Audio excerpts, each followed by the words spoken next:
అది కలాం గారు రాష్ట్రపతిగా ఉన్న రోజులు. ఓ రోజు అర్ధరాత్రి సమయంలో తిరుచిలోని సీనియర్ ఐపీఎస్ అధికారి కలియ పెరుమాళ్కి అబ్దుల్ కలాం గారి నుంచి ఫోన్ వచ్చింది. చెప్పండి సార్ అన్నాడు కలియమూర్తి మర్యాదగా. మీరు నాకొక సాయం చెయ్యాలి. +2 చదువుతున్న 16 ఏళ్ల అమ్మాయికి బలవంతంగా వాళ్ల మామకిచ్చి పెళ్లి చేస్తున్నారు. అబ్బాయి వయస్సు 47 సంవత్సరాలు. అదీకాక అతనికి ఇది 2వ పెళ్లి. కాబట్టి ఎలాగైనా ఆ అమ్మాయి పెళ్లిని ఆపేయాలి అంటూ కలాం గారు చెప్పారు. ఎందుకంటే ఆ అమ్మాయి ఉన్నత చదువులు చదవాలనుకుంటోంది అని. మరేం పర్లేదు సార్, మాకు చెప్పారు కదా, మేం చూసుకుంటాం అని మాటిచ్చాడు కలియ పెరుమాళ్. ఇక ఆఫీసర్ కి కలాం గారు ఊరు పేరు డీటెయిల్స్ మొత్తం చెప్పారు. అది తమిళనాడులోని తురయూర్ పక్కనే ఉన్న గ్రామం. మరుసటి నిమిషంలో కలియ పెరుమాళ్ తన కారులో తురయూర్ బయలుదేరారు. అప్పటికే దగ్గరలోని పోలీసు ఉన్నతాధికారులకు ఫోన్ చేసి సంఘటనా స్థలానికి రావలసిందిగా కోరారు పెరుమాళ్. కలాం గారు చెప్పినట్లే కరెక్ట్ టైంకి వెళ్లి ఆ పెళ్లిని ఆపేశారు కలియ పెరుమాళ్. సరైన సమయానికొచ్చి నా జీవితాన్ని నిలబెట్టారు సార్ అంటూ ఏడుస్తున్న మొహంతో ఆ ఆఫీసర్ కి థాంక్స్ చెప్పింది ఆ అమ్మాయి. ఆ అమ్మాయి పేరు సరస్వతి. ఇక తన కూతురు వయసున్న ఆ అమ్మాయిని చూడగానే పెరుమాళ్కి కూడా కంట్లో నీళ్లు ఆగలేదు. మరేం పర్లేదు తల్లి, నువ్వు నెక్స్ట్ ఏం చదవాలనుకుంటున్నావు, నీ గోల్ ఏంటో చెప్పు, దానికి కావలసిన అన్ని ఏర్పాట్లు నేను చేస్తాను అని చెప్పారు పెరుమాళ్. అయితే అంతకుముందు ఒక సందేహం ఉంది తల్లి అన్నాడు. ఏంటి సార్ అని దీనంగా అడిగింది ఆ అమ్మాయి.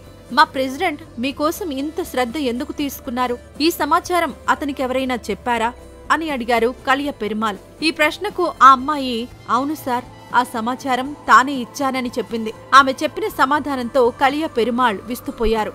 నువ్వెలా ఇచ్చావమ్మా అని. కొన్నేళ్ల క్రితం అన్నామలై యూనివర్సిటీలో సెమినార్ జరిగింది. దానికి చీఫ్ గెస్ట్ గా అబ్దుల్ కలాం వచ్చారు. అప్పుడు ఆయన రాష్ట్రపతి కాదు. ఆ సెమినార్ కు సరస్వతి కూడా వెళ్ళింది. ఈ సెమినార్ లో మాట్లాడిన తర్వాత కలాం ఇలా అన్నారు. మీలో ఎవరైనా ఏవైనా ప్రశ్నలు అడగాలనుకుంటే మీరడగవచ్చు, కానీ 4 విద్యార్థులు మాత్రమే ప్రశ్నించాలి అనే షరతు పెట్టారు. ప్రశ్న అడిగిన 4 విద్యార్థులలో ఈ సరస్వతి అంటే ఇందాక మనం చెప్పుకున్న పెళ్లి కూతురు కూడా ఒకరు. సభ ముగియగానే ప్రశ్నలు వేసిన 4ని పిలిచి ఇది నా విజిటింగ్ కార్డ్, భవిష్యత్తులో మీకు ఎలాంటి అవసరం వచ్చినా నాకు తెలియజేయండి అని ఇచ్చారు. కార్డులో Abdul Kalam mail ID, phone number ఉన్నాయి. ఎలాగోలా ఈ అమ్మాయి దాన్ని భద్రంగా ఉంచుకుంది. అదే ఈ విపత్కర సమయంలో ఆమెకు సాయం చేసింది. ఇది విన్న కలియ పెరుమాళ్ ఆశ్చర్యపోయారు. బాలిక తదుపరి చదువులకు కావలసిన అన్ని సహాయ సహకారాలు అందించారు. ఆపై సరస్వతి సంగతి మరిచిపోయారు. ఇది జరిగిన కొన్నేళ్లకి కలియ పెరుమాళ్ ఓ కార్యక్రమంలో పాల్గొనేందుకు అమెరికా వెళ్లారు. ఆయన ప్రసంగం ముగిసిన తర్వాత ఓ యువతి వేదికపైకొచ్చి మైక్ పట్టుకుంది.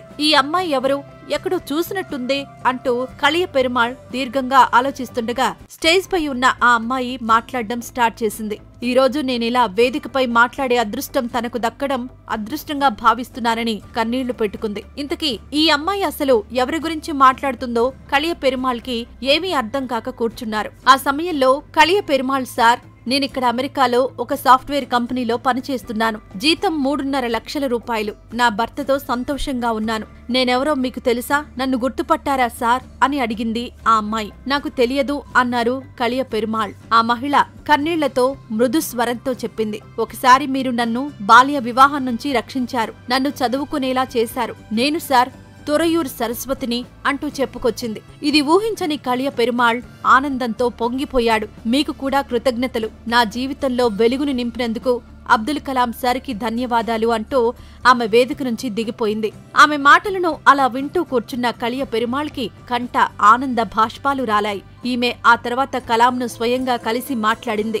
ఇలా ఓ ఫోన్ కాల్తో కలాం ఓ బాల్య వివాహాన్ని అడ్డుకున్నారు. తాను స్వయంగా కాకపోయినా కలియ పెరుమాళ్ లాంటి వ్యక్తితో ఇలా చేయించారు. తద్వారా ఓ మహిళ జీవితంలో వెలుగును నింపారు. ఇలా చెప్పుకుంటూ పోతే కలాం గారి మంచితనానికి అద్దం పట్టే సంఘటనలు ఎన్నో ఉన్నాయి. ఆయన రాష్ట్రపతిగా ఉన్న రోజుల్లోనే 370 ఎకరాల రాష్ట్రపతి భవన్లోకి జనం పెద్ద సంఖ్యలో వచ్చారు. మరే రాష్ట్రపతి హయాంలోనూ అంతమంది రాలేదక్కడికి.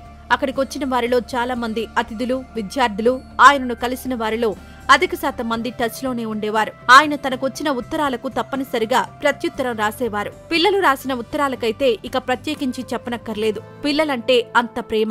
ఆయన ఏదన్నా ఓ ఊరికి వెళ్తున్నారంటే అక్కడ ఏదో ఒక విద్యాలయంలో తప్పనిసరిగా విద్యార్థులతో మాట్లాడేవారు. చివరిగా కలాం గారు సంపాదించిన ఆస్తి 3 ప్యాంట్లు, 6 షర్ట్లు, 3 సూట్లు, 1 వాచ్, 2500 పుస్తకాలు, ఇంచుమించు 0 బ్యాంక్ బ్యాలెన్స్, 120 కోట్ల మంది భారతీయుల ప్రేమాభిమానాలు, జీవితాంతం ఉన్నత విలువలతో అత్యంత సామాన్యంగా ఎలాంటి వివాదాలు దరిచేరనీయకుండా యావత్ జాతి అభిమానాన్ని సొంతం చేసుకున్న కలాం లాంటి వ్యక్తులు ఎప్పుడో ఎక్కడో ఒక్కసారి పుడతారు. అలాంటి గొప్ప వ్యక్తి మన గడ్డపై పుట్టడం నిజంగా మనందరి అదృష్టం. మరి ఇలాంటి గొప్ప వ్యక్తి గురించి ఏమనుకుంటున్నారో మీ అభిప్రాయాన్ని కామెంట్ రూపంలో తెలియజేయండి. మరిన్ని ఇలాంటి వీడియోస్ కోసం మన ఛానల్ని సబ్స్క్రైబ్ చేసుకోవడం మాత్రం మర్చిపోవద్దు.